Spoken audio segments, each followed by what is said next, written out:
Há homens que nascem para testemunhar o sofrimento do mundo e outros que nascem para transformá-lo. Karol Józef Wojtyła foi ambos. Em sua alma ardente, forjada nas fornalhas do século XX, habitava simultaneamente a dor profunda de quem viu a humanidade em seus momentos mais sombrios e a esperança inabalável de quem conhecia intimamente o coração de Deus. Como os personagens de Dostoiévski, ele carregava em si as contradições mais profundas da condição humana, a fragilidade e a força, o sofrimento e a alegria, a dúvida e a fé absoluta. Waldowice, 1920, uma pequena cidade na Polônia onde nasceu aquele que seria o primeiro papa eslavo da história. Mas o destino havia preparado para o jovem Karol uma educação peculiar, seria instruído não apenas pelos livros e pela fé, mas pelos dois totalitarismos mais brutais que a humanidade já conheceu. Primeiro veio o nazismo como uma tempestade negra que varreu a Europa. O jovem Wojtyła, então, com 19 anos, viu sua pátria ser despedaçada, seus professores judeus desaparecerem nas trevas dos campos de concentração, sua universidade ser fechada, trabalhou em uma pedreira, depois em uma fábrica química, suas mãos jovens calejando-se no trabalho forçado, enquanto sua alma se fortalecia na resistência silenciosa. Era como se Deus estivesse esculpindo um diamante através da pressão insuportável. Naqueles anos terríveis, algo extraordinário aconteceu. Karol descobriu sua vocação, não apesar do sofrimento, mas através dele. Nas catacumbas da resistência católica, estudava filosofia e teologia em segredo, preparando-se para o sacerdócio, enquanto o mundo desmoronava ao seu redor. Era uma fé nascida não da tranquilidade, mas da tempestade. Não da segurança, mas do perigo constante. Quando o nazismo finalmente sucumbiu, outro monstro já o aguardava, o comunismo soviético. Se o nazismo havia sido uma lâmina afiada que cortava rapidamente, o comunismo seria uma pedra de moinho que esmagaria lentamente. Por décadas, o jovem padre, depois bispo, depois cardeal Wojtyła, viveria sob a vigilância constante da polícia secreta. Veria igrejas sendo fechadas, padres sendo presos, fiéis sendo perseguidos, mas foi precisamente nessa segunda fornalha que se forjou o caráter único de João Paulo II. Ele aprendeu que a verdadeira liberdade não pode ser concedida por nenhum governo, nem retirada por nenhum tirano. Ela brota do interior do homem, de sua relação com Deus. Desenvolveu uma compreensão profunda da dignidade humana que nenhuma academia poderia ensinar, porque havia defendido quando ela estava sob ataque mortal. Enquanto o mundo exterior fervia em conflitos ideológicos, Wojtyła mergulhava nas profundezas da filosofia e da teologia. Sua mente, afiada pela diversidade, não se contentava com respostas superficiais. Ele queria compreender o mistério do homem em sua totalidade, corpo, alma e espírito. Foi assim que nasceu sua revolucionária Teologia do Corpo, uma obra que escandalizaria alguns e iluminaria outros, com a coragem intelectual de Dostoiévski explorando os abismos da alma humana. João Paulo II ousou falar sobre sexualidade, amor conjugal e dignidade corporal de uma forma que a Igreja nunca havia feito antes. Para ele, o corpo humano não era um obstáculo à santidade, mas um sacramento, uma revelação visível do invisível. O amor entre o homem e a mulher não era uma concessão à fraqueza humana, mas um reflexo do próprio amor de Deus. Esta visão, radical em sua beleza, transformaria para sempre a compreensão católica sobre matrimônio, família e sexualidade. Suas encíclicas fluíam como rios caudalosos, sabedoria.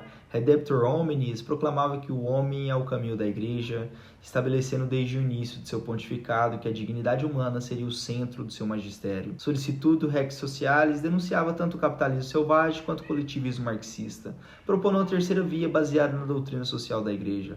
Mas foi em Veritatis Splendor que sua genialidade filosófica brilhou com maior intensidade. Nessa encíclica, ele enfrentou o relativismo moral do seu tempo, com a mesma determinação com que havia enfrentado os totalitarismos políticos. Para João Paulo II, a verdade não era uma prisão, mas a única força capaz de libertar verdadeiramente o homem. Se há um aspecto de João Paulo II que revela a profundidade de sua alma eslava, é sua devoção mariana. Como os personagens de Dostoiévski encontram redenção através do amor de uma mulher pura, Wojtyła encontrou em Maria não apenas uma intercessora, mas uma mãe que o guiaria através dos momentos mais perigosos de sua vida. Seu lema papal, Totus Tuus, não era mera fórmula devocional, mas a expressão de uma entrega total. Quando Ali Adjaka disparou contra ele na Praça São Pedro em 13 de maio de 1921, aniversário das aparições de Fátima, João Paulo II não viu coincidência, mas providência. A bala que deveria matá-lo foi desviada, segundo sua convicção, pela mão maternal de Nossa Senhora. Essa experiência de quase morte transformou ainda mais profundamente seu pontificado. Ele compreendeu que havia sido poupado para uma missão específica, revelar ao mundo o terceiro segredo de Fátima e consagrar a Rússia ao Imaculado Coração de Maria. Era como se toda a sua vida sob o comunismo tivesse sido uma preparação para este momento. A devoção mariana de João Paulo II não era sentimental, mas profundamente teológica. Ele via em Maria a primeira discípula, a mulher que disse sim a Deus quando toda a humanidade dependia de sua resposta. Para ele, Maria era o modelo perfeito da liberdade humana. Não a liberdade de fazer o que se quer, mas a liberdade de fazer o que se deve. O ano de 1979 marcou um ponto de inflexão na história mundial. Quando João Paulo II retornou à Polônia como Papa, algo extraordinário aconteceu. Um povo inteiro redescobriu sua dignidade, multidões imensas se reuniam para ouvi-lo, e em seus rostos brilhava algo que o regime comunista não conseguia compreender e nem controlar: a esperança. Suas palavras eram simples, mas carregadas de poder explosivo. Não tenham medo. Essas 3 palavras ecoaram através da cortina de ferro como um terremoto espiritual. O Papa, que havia vivido sob 2 totalitarismos, sabia exatamente onde atacar, não nos tanques ou nos mísseis, mas na alma dos povos oprimidos. O movimento Solidariedade na Polônia foi apenas o começo. Como dominós caindo em sequência, os regimes comunistas da Europa Oriental começaram a desmoronar. O Muro de Berlim, símbolo da divisão do mundo, caiu em 89. A União Soviética, que parecia eterna, dissolveu-se em 91. Historiadores debatem até hoje o papel exato de João Paulo II no colapso do comunismo. Mas uma coisa é certa: ele foi o primeiro a compreender que esta guerra não seria vencida com armas, mas com ideias, não com ódio, mas com amor, não com violência, mas com a força irresistível da verdade. Mikhail Gorbachev, último líder da União Soviética, reconheceria anos depois: o colapso da cortina de ferro teria sido impossível sem João Paulo II.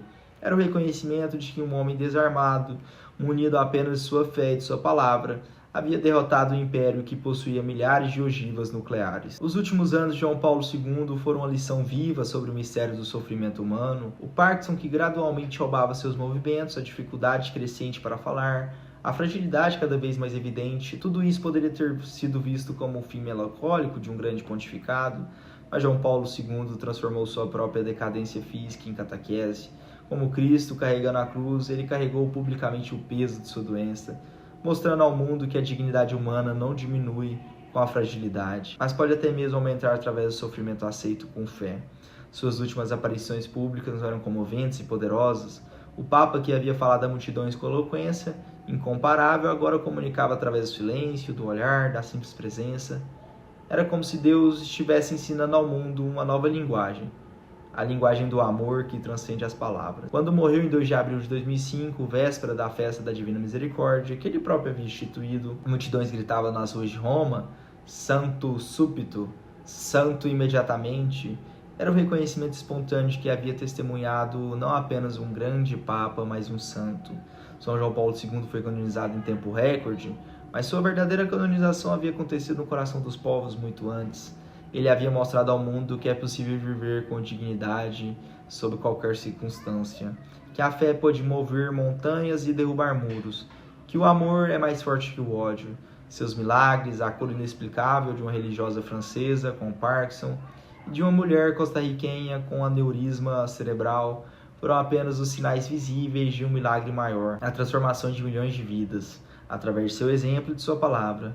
Como os grandes personagens de Dostoiévski, João Paulo II carregou em si todas as contradições e esperanças de sua época.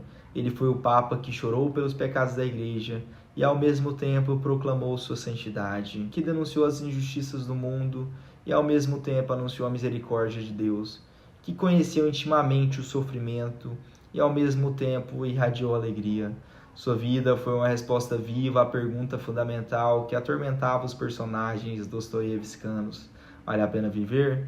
João Paulo II respondeu com toda a sua existência: sim, vale a pena, porque cada vida humana é sagrada, cada pessoa é amada por Deus, cada sofrimento pode ser redentor. O menino de Valdovice, que cresceu sob 2 totalitarismos, tornou-se o homem que libertou meio mundo e tocou o coração da humanidade inteira. Sua memória permanece como um farol de esperança para todos os que ainda lutam contra as trevas, lembrando-nos de que, no final, o amor sempre vence. Totus tus, São João Paulo II, todo nosso para sempre. Que São João Paulo II rogue por nós. Em nome do Pai, do Filho e do Espírito Santo. Amém.